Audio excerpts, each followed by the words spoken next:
Dear students, welcome to SARC Physics. So நம்ம இன்னைக்கு என்ன பார்க்க போறோம்னா important 3 மார்க் வந்து பார்க்க போறோம். ஸோ இது வந்து ரொம்ப இம்பார்ட்டண்ட்டான 3 மார்க். இது வந்து எப்படி சொல்றதுன்னா டீட்டெயில் செக்ஷனில் கொடுத்துருப்பாங்க புக்கில். பட் இது வந்து ஒரு இம்பார்ட்டன்ட் 3 மார்க். இதை வந்து நம்ம கண்டிப்பாக இந்த வருஷம் பப்ளிக் எக்ஸாம் வந்து எக்ஸ்பெக்ட் பண்ணலாம். ஸோ இது வந்து 4th லெசனில் இருக்குது. ஸோ வாங்க இப்போ நம்ம வந்து கொஸ்டின்குள்ளே போகலாம். பேஜ் நம்பர் 214 இருக்குது. பேஜ் நம்பர் 214 இருக்குது. என்னால் டிஸ்கிரிப்ஷன் இங்கே எழுத முடியல. ஸோ அதனால் வந்து இப்போ நான் அப்படியே சொல்கிறேன், நீங்கள் கேட்கணும். ஸோ எனர்ஜி ஸ்டோர்டுன்னா இண்டக்டார், அதுதான் பார்க்க போகிறோம். ஸோ இண்டக்டாருக்கு நம்ம என்ன சிம்பிள் யூஸ் பண்ணுவோம்? எல் என்ற சிம்பிள் யூஸ் பண்ணுவோம். அதே வந்து கெப்பாசிட்டருக்கு சி அப்படின்ற சிம்பிளை வந்து யூஸ் பண்ணுவோம் அப்படின்னு தெரியும். ரெசிஸ்டருக்கு ஆர் அப்படின்ற சிம்பிளை வந்து யூஸ் பண்ணுவோம் அப்படின்னு தெரியும். ஸோ இந்த எப்சலான் அப்படின்னா என்னது? இஎம்எஃப், எலக்ட்ரோமோட்டிவ் ஃபோர்ஸ் அப்படின்னு தெரியும். ஸோ ஃபஸ்ட்டு நீங்கள் கொடுத்துருக்கலாம், என்ன நான் படிக்கிறேன், நல்லா கேளுங்க. Whenever a current is established in the circuit, the inductance opposes the growth of the current. இப்போ எக்ஸாம்பிளுக்கு ஒரு சர்க்கியூட் இருக்கு, ஒரு சிம்பிள் சர்க்கியூட்டை எடுத்துக்கோங்க. அந்த சர்க்கியூட்டில் வந்து நம்ம கரண்ட்டை எஸ்டாப்ளிஷ் பண்ணும்போது, கரண்ட்டை கொடுக்கும்போது இண்டக்டர் வந்து கரண்ட் வந்து அதிகமாகிறது தடுக்கும். ஓகேவா? அப்போது நம்ம அந்த கரண்ட்டை வந்து இன்ட்ரடியூஸ் பண்ணணும்னா நம்மளுக்கு ஒரு ஃபோர்ஸ் தேவை, கரெக்டாக? இப்போ எக்ஸாம்பிளுக்கு வந்து ஏதாச்சும் வந்து இங்கே ஒரு ரோடு இருக்குதுன்னு வச்சுக்கோங்க, இங்கே ஒரு மேடு இருக்குது அப்படின்னு வச்சுக்கோங்க. இங்கே எக்ஸாம்பிளுக்கு ஒரு கார் இருக்குது அப்படின்னு வச்சுக்கோங்க. இது போகிறதுக்கு இதுதான் கரண்ட்டுன்னு வச்சுக்கோங்க. இதை வந்து இண்டக்டன்ஸ் அப்படின்னு வச்சுக்கோங்க. ஸோ இந்த கரண்ட் போகிறதுக்கு இந்த மேடு வந்து தடையாக இருக்குது, கரெக்டாக? அது வந்து கார் போடுறது தடுக்குது, opposes the growth of the current தடுக்குது. அப்போ வந்து இதை தாண்டி போனோம்னா நம்ம வந்து கொஞ்சம் வந்து ஒர்க் பண்ணணும், கரெக்டாக? ஃபோர்ஸ், அதை நம்ம இதில் சொல்லும்போது ஃபோர்ஸ்னு சொல்கிறோம், இங்கே ஒர்க்குன்னு சொல்கிறாங்க. In order to establish a current, work is done against this opposition the external agency. இந்த காரே அதுக்கு தேவையான ஒர்க்கை பண்ணாது. நம்ம தானே போய் வெளில போய் தள்ளுவோம். இப்போது இந்த ஹியூமனை தான் என்ன நம்ம மென்ஷன் பண்ணுறாங்கன்னா எக்ஸ்டர்னல் ஏஜென்சி. ஸோ இந்த எக்ஸாம்பிளை நீங்கள் ஞாபகம் வச்சுட்டு எக்ஸாம்பிள் எழுதலாம். ஒன்றும் இல்லை, டிஸ்கிரிப்ஷன் எழுதுங்க. whenever கரண்ட் எஸ்டாப்ளிஷ் பண்ணும்போது இண்டக்டன்ஸ் அப்போஸ் பண்ணுவோம். சிம்பிள் இங்கிலீஷில் எழுதுங்க. இண்டக்டன்ஸ் அப்போஸ் பண்ணோம். அந்த அப்போஸ் பண்ணுறதுக்கு எதிர்க்காக நம்ம ஒரு ஒர்க் பண்ணணும். அது வந்து ஒரு எக்ஸ்டர்னல் ஏஜென்சி இந்த ஒர்க் பண்ணோம் அப்படின்னு சிம்பிளாக ஞாபகம் வச்சுக்கோங்க, ஓகேவா? ஸோ வந்து எலக்ட்ரிக்கல் ரெசிஸ்டன்ஸ் ஆஃப் த இண்டக்டரை வந்து நெக்லிஜிபிள் அப்படின்னு வச்சுக்கோம். இங்கே வந்து ரெசிஸ்டன்ஸும் இருந்தால் இன்னும் வந்து அந்த காரால் போக முடியாது. அதனால் என்ன சொல்கிறாங்கன்னா ரெசிஸ்டன்ஸ் வந்து நெக்லிஜிபிளாக வச்சுட்டு இண்டக்டன்ஸை மட்டும் கன்சிடர் பண்ண சொல்கிறாங்க, ஓகேவா?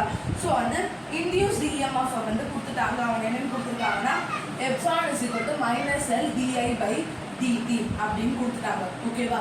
ஸோ வந்து dw வந்து கீழே கொடுத்துருப்பாங்க. லெட் dw தான் நம்ம என்னன்னு சொல்கிறோம்னா ஒர்க் டன் அப்படின்னு சொல்கிறோம். dw தான் நம்ம என்னன்னு சொல்கிறோம்னா ஒர்க் டன் அப்படின்னு சொல்கிறோம். இந்த dqவை என்னன்னு அவங்க சொல்கிறாங்கன்னா சார்ஜ்னு சொல்கிறாங்க. கரண்ட்டில் என்ன இருக்கும்? சார்ஜ் பர் யூனிட் டைம் தான் நம்ம என்னன்னு சொல்லுவோம்? கரண்ட்டுன்னு சொல்லுவோம், கரெக்டாக?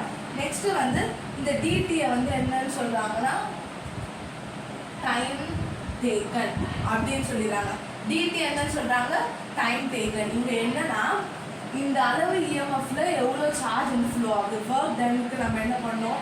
இங்கே ஒரு அவங்க என்ன சொல்கிறாங்கன்னா ஒர்க் டனுக்கு ஒரு ஈக்குவேஷன் மாதிரி எழுதியிருக்காங்க. dw is equal to -epsilon dq அப்படின்னு எழுதியிருக்காங்க, ஓகேவா? ஸோ இதை நீங்கள் எப்படி கூட எடுத்துக்கலாம்னா ஒர்க் பண்ணுறதுக்கான ஃபோர்ஸ். இஎம்எஃப் கூட நம்ம என்ன சொல்லணும்னா ஃபோர்ஸ்ன்னு சொல்லுவோம். ஃபோர்ஸ் இன்ட்டு எவ்வளோ அமௌண்ட் வந்து தள்ளணும் அப்படின்னு அந்த மாதிரி நம்ம ஞாபகம் வச்சுக்கோங்க. கரண்ட்னா என்னது? சார்ஜ் இல்லையா? q/t. Current is equal to q/t, ஓகேவா? எவ்வளோ சார்ஜை எவ்வளோ இஎம்எஃப் வச்சு இது ரெண்டுத்தையும் மல்டிப்ளை பண்ணால் நம்மளுக்கு என்ன கிடைக்குது? ஒர்க் டன் கிடைக்குது. ஒர்க் டன்னோட ஃபார்முலா என்ன? Work is equal to force into distance. அந்த ஃபோர்ஸாக என்னென்ன வச்சுக்கிறோம்னா இந்த எப்சிலானை வச்சுக்கிறோம். நெக்ஸ்ட் இந்த டிஸ்டன்ஸை, டிஸ்பிளேஸ்மெண்ட்ஸ். ஸோ ஸோ இங்கே வந்து நம்ம என்னன்னா இந்த சார்ஜ் எவ்வளோ சார்ஜ் வந்து டிஸ்பிளேஸ் ஆகுது அப்படின்றதுக்காக டிக்யூ அப்படின்னு வச்சுக்கணும். ஸோ ஸோ சிம்பிளாக வேர்போட ஃபார்முலா வச்சு இந்த மாதிரி ஞாபகம் வச்சுக்கோங்க. இப்போ நெக்ஸ்ட் நம்மளுக்கு என்னன்னு தெரியும், dq.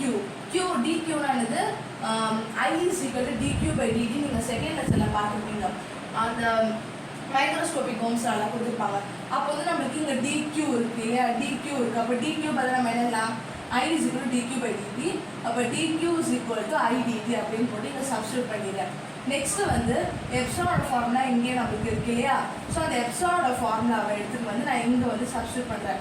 இங்கே ஒரு இந்த மைனஸை நான் இங்கே போட்டிருக்கேன், இந்த மைனஸை இங்கே போட்டிருக்கேன். அதுக்கப்புறமா இந்த எப்சிலான்லேயே ஒரு மைனஸ் இருக்கு இல்லையா, அந்த மைனஸ் இங்கே போட்டு மைனஸ் di by dt. அதுக்கப்புறமா இங்கே ஒரு மைனஸ் இருக்கு பாருங்க வெளியில், அந்த மைனஸ் இங்கே போட்டு I dt அப்படின்னு வரும். இப்போ நாங்கள் dt கேன்சல் ஆகிடுது, dt கேன்சல் ஆகிடுது. இந்த மைனஸ் இன்ட்டு மைனஸ் எல்லாம் மாறிடும்னா ப்ளஸ்ஸாக மாறிடும் இல்லையா. ஸோ அதனால் நமக்கு என்னன்னு கிடைக்குதுன்னா li di அப்படின்னு கிடைக்குது.